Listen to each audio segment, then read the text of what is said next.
आज की कहानी है बुरे कर्म का बुरा नतीजा। एक गरीब किसान के पास एक छोटा सा खेत और एक बैल था। बड़ी मेहनत से उसने कुछ पैसे जमा किए और एक बैल और खरीदा। जब वो बैल खरीद कर ला रहा था तो रास्ते में उसे 4 युवक मिले। उन युवकों ने किसान से कहा, क्या तुम इस बैल को बेचोगे? किसान ने सोचा, मैंने यह बैल 1500 रुपए में खरीदा है। यदि इससे अधिक पैसे मिलते हैं तो मैं इसे बेच दूंगा और इससे बेहतर बैल खरीद लूंगा। उस किसान ने उन लड़कों को बैल की कीमत 2000 रुपए बताई। लड़के बोले, कीमत तो ज्यादा है, क्यों न किसी समझदार व्यक्ति को पंच बनाकर फैसला करा लें। आप और हम यह वचन लेंगे कि जो भी कीमत पंच कहेंगे वो हम मान लेंगे। कुछ सोचकर किसान ने बैल बेचने का वचन दे दिया। थोड़ी देर बाद वहां से एक वृद्ध व्यक्ति गुजरे।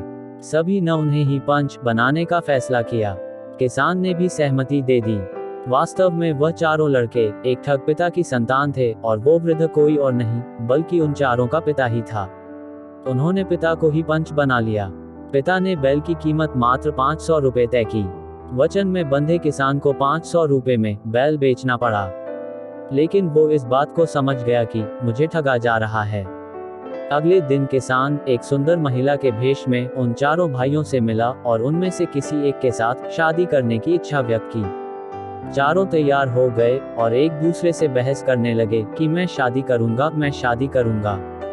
नारी के भेष में किसान बोला, जो मेरे लिए बनारसी साड़ी, मथुरा के पेड़े और सहारनपुर के आम सबसे पहले लाएगा, मैं उसी के साथ शादी करूंगी। यह सुन चारों शहर की ओर दौड़े। उनके जाने के बाद किसान ने उस ठग पिता को बहुत पीटा और वहां से चला गया। जब ठग के चारों बेटे वापस आए और अपने पिता को इस स्थिति में देखा तो मन कसौटते रह गए। वो कुछ नहीं कर सकते थे क्योंकि किसान का पता तो वह जानते ही नहीं थे। अगले दिन वह किसान एक वैद्य का भेष बनाकर उस वृद्ध ठग का इलाज करने पहुंचा और लड़कों को 4 जड़ी बूटी लाने के लिए अलग अलग भेजा। लड़कों के जाने के बाद उस किसान ने उस वृद्ध को फिर पीटा और अपना बैल लेकर चला गया। जब चारों भाई लौटे तो पिता और बदतर अवस्था में पाया।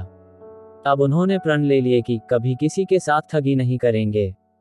इस तरह एक मामूली किसान ने अपनी समझदारी से ठगों को सुधार दिया। कहानी की शिक्षा, बुरे कर्म करने पर हमेशा बुरा ही परिणाम मिलता है। दोस्तों, यह कहानी आपको पसंद आए तो चैनल को सब्सक्राइब करें और कमेंट बॉक्स में अपनी राय दें।